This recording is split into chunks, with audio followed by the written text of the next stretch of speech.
For those who think that the Iranian protests have just been peaceful protesters who have been massacred by the police, you're greatly mistaken. This is something that Trump and Western media has been stating, and this is something that strictly has not been true. I'm here in Iran in the city of Qom, and over these past couple of weeks, there have been riots through many different cities all across Iran. Like I said, these are riots, not simply protests. How you know this is the case is because they said it was due to the financial situation, which once again is caused by the sanctions from Trump himself.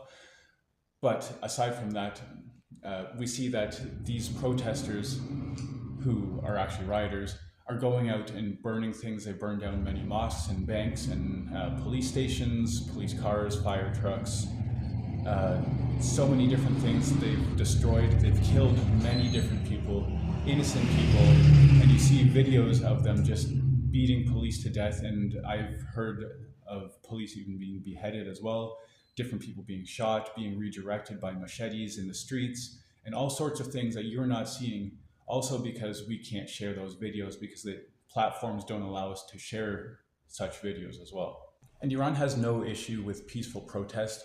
Obviously, many people are under financial difficulty as the value of the taman keeps decreasing over and over and over. And it is very difficult for a lot of people. So to protest that is something perfectly acceptable. But when people start entering these peaceful protests and start burning things down, start destroying things, start killing people, that's when things completely change. Now, for about a week, the police were keeping guard, but they weren't retaliating much. And yes, the internet has been out since about the 8th of January, and that's been to try to get the situation under control so that these rioters can't be communicating with each other and creating more riots.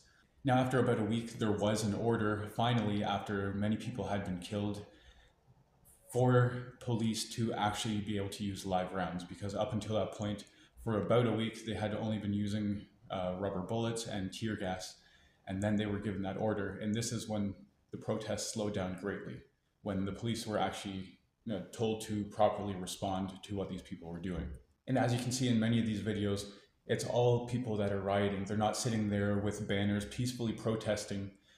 I was in numerous counter-protests, like in Tehran, they said about 3 million people, in the city of Qom, about 1 million people who were counter-protesters, who were peacefully there, didn't have their face covered, they weren't trying to hide anything.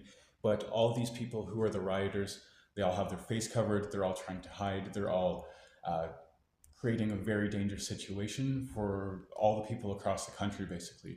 And it has toned down a lot, which is why I'm able to get this video online. But I just want to get a different side and a different perspective out there other than just the media that you're seeing regularly.